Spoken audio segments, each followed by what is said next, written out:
যে আমাদের মানে ইফতারের সময় হয়ে যাচ্ছে, শাকিব খান আসলেন, উনি বসলেন, আমি বসলাম, সবাই ইফতার একটা একটা করে এনে দিচ্ছে আর কি।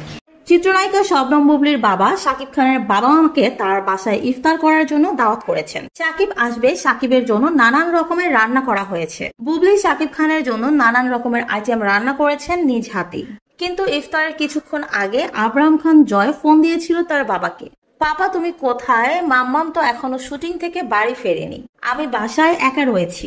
শাকিব খান ভিডিও কল দেয় আবরামকে। শাকিব খান বলেন, বাবা তুমি কান্না করো না, আমি দেখছি তোমার মাম্মা কোথায় আছেন। এদিকে বুবলির সামনেই শাকিব খান অপু বিশ্বাসকে ফোন দেন। ফোন দিয়ে শাকিব খান বলেন, তুমি এখন কোথায়? জয় কান্নাকাটি করছেন তোমার জন্য, কতক্ষণ সময় লাগবে তোমার বাড়িতে যেতে? অপু বিশ্বাস বলেন, আমি মাত্রই শুটিং শেষ করেছি, 1 ঘন্টা হলো আমি বের হয়েছি। গাজীপুরে গিয়েছিলাম একটি শুটিং এর কাজে, 1 ঘন্টা ধরে রাস্তায় জ্যামে বসে রয়েছি, রাস্তায় প্রচুর পরিমাণে জ্যাম, আমি হয়তো ইফতারের আগে বাড়িতে পৌঁছাতে পারবো না। এদিকে আবরামের কান্নাকাটি থামাতে শাকিব খান বলেন, তোমার আন্টি কোথায়? জয় বলে, আমি আন্টির কাছে যাব না, আন্টির সাথে আমি ইফতারি করব না, মাম্মাম অথবা আমি তোমার সাথে ইফতারি করব। শাকিব খান বলেন, এখন তো প্রায় ইফতারির সময় হয়ে গেছে, এখন আমি কি করি? বুবলি হঠাৎ জিজ্ঞেস করলো, কি হয়েছে তোমার, এত চিন্তিত কেন লাগছে তোমাকে?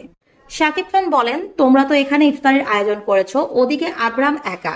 শাকিবের মুখের দিকে তাকিয়ে বুবলির ভীষণ মায়া হয়। ঠিক আছে, তুমি যদি চাও তাহলে তুমি আবরামের সাথে ইফতারি করতে পারো, তুমি আগামীকাল আবার আসবে এখানে ইফতারি করতে। জয় বাড়িতে একা, আমি চাই না জয় কষ্ট পাক। ছোট্ট একটি বাচ্চা না খেয়ে আছে, এ কথা শুনে আমার ভীষণ খারাপ লাগছে।